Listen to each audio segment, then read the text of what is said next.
The Old Side, New Side controversy occurred within the Presbyterian Church in Colonial America and was part of the wider theological controversy surrounding the First Great Awakening. The Old and New Side Presbyterians existed as separate churches from 1741 until 1758.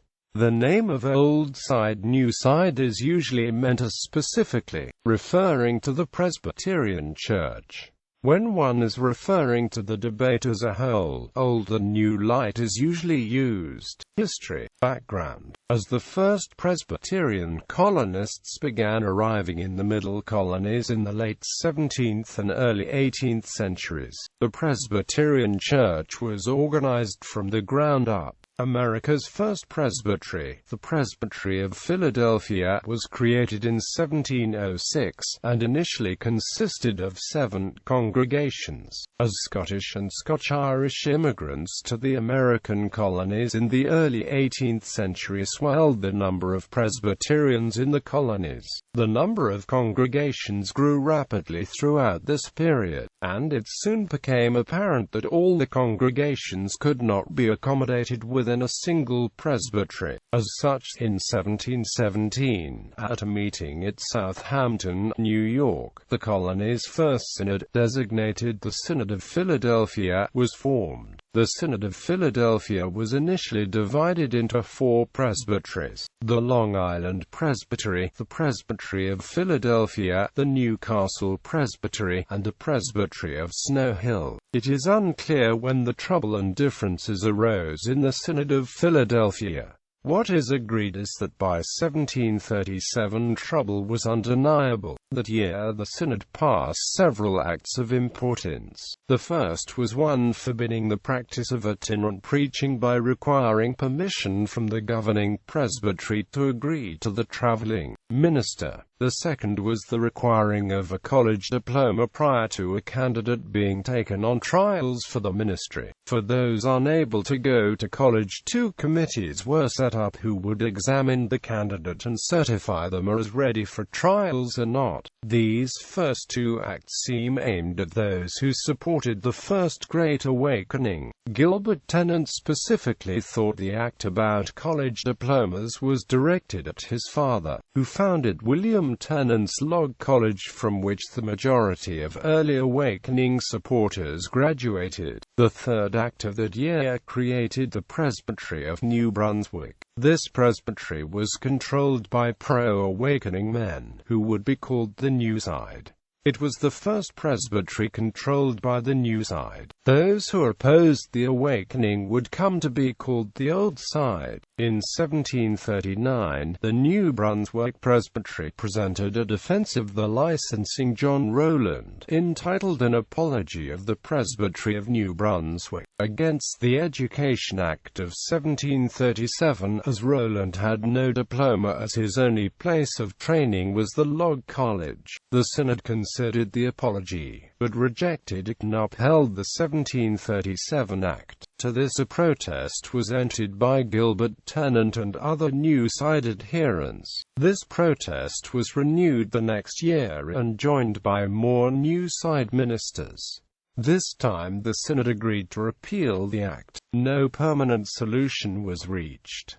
During the Synod, the New Side ministers preached in a pulpit erected for the coming of George Whitefield. Whitefield had befriended the New Side ministers, especially Gilbert Tennant, and they were preparing for his arrival by sermons. The Old Side ministers were not allowed to preach in this pulpit. Gilbert Tennant and Samuel Blair also presented papers to the Synod where they accused ministers within the church as being unconverted, but no names were given despite the request of Synod. The year a formal breach occurred was 1741, after the Presbytery of Donegal failed to discipline one of its New Side members, Alexander Craighead, for violating the Itinerant Minister Act of 1737.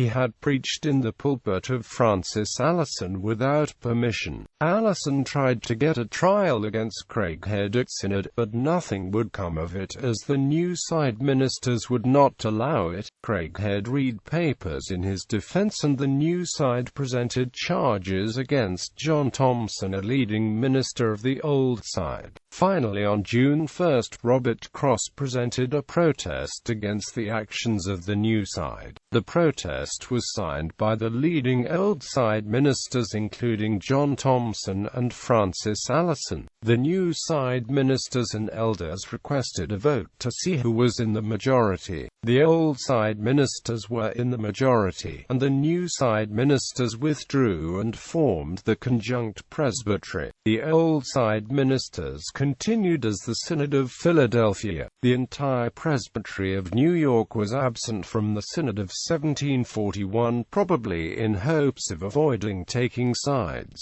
For the next several years, the conjunct presbytery and the Synod of Philadelphia battled in print and over reuniting, with the presbytery of New York standing in the middle. The presbytery of New York generally favored the revival, but had doubts about some of the extreme and disorderly actions. Finally, in 1746, the presbytery of New York left the Synod of Philadelphia and joined the New Side. The conjunct presbytery then became the Synod of New York, while the Old Side ministers continued as the Synod of Philadelphia. 1758 Reunification and legacy of the controversy. As the fervor that was the Great Awakening died down, the two synods spoke about union. These talks were in full swing by 1751, but would not come to final fruition until 1758.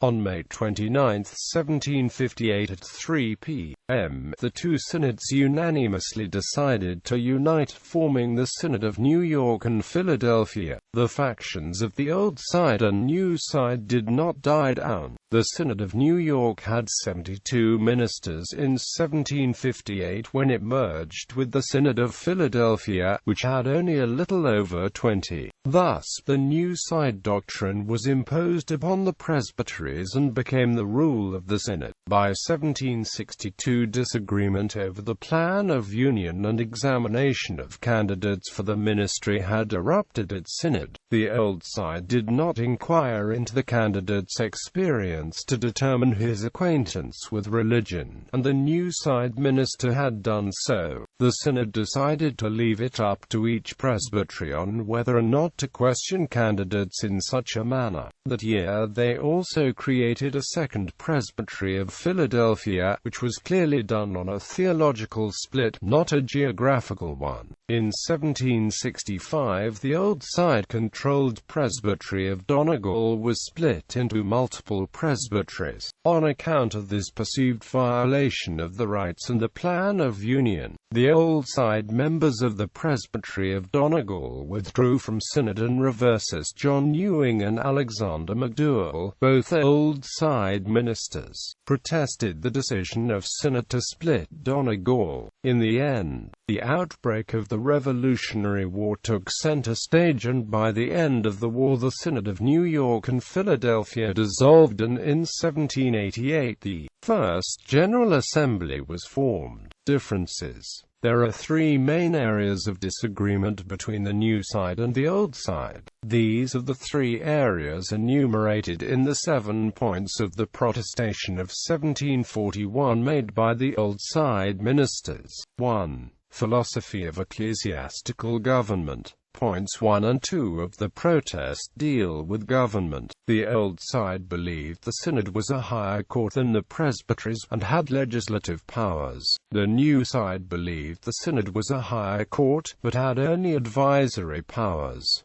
Thus, presbyteries were not bound to obey a synodical rule. This led directly to the New Side Presbytery of New Brunswick ordaining and licensing men without conforming to the Acts of Synod passed regarding licensure and ordination. 2. Itinerate ministry. Point 3 of the protest regards the Itinerate ministry conducted by many New Side ministers. New Side ministers regularly preached in churches that were under the oversight of Old Side ministers. The Old Side found this disorderly. The New Side was offended that they were not welcome in the pulpits of fellow ministers of their own denomination. Traveling around and preaching in pulpits that were not your own was a common practice during the First Great Awakening, both inside and outside of the Presbyterian Church. 3. The Doctrine of Convictions. Points 4 through 7 all deal with consequences of having a different understanding of the doctrine of convictions.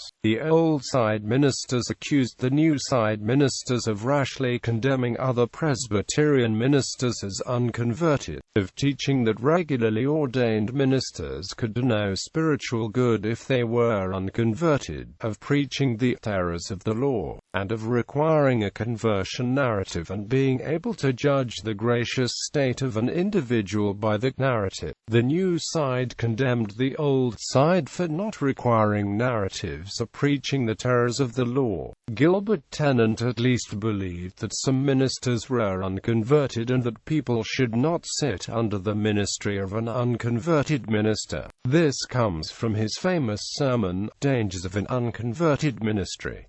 Views today. There are many different viewpoints on the Old Side-New Side conflict today. Historian Joseph Tracy held that the Old Side was saved from drifting into the Dead Sea of Arminian inefficiency, and a bottomless gulf of Unitarianism, by reuniting with the New Side in 1758. Others think that there were no doctrinal divisions between the two parties, just ones of methodology.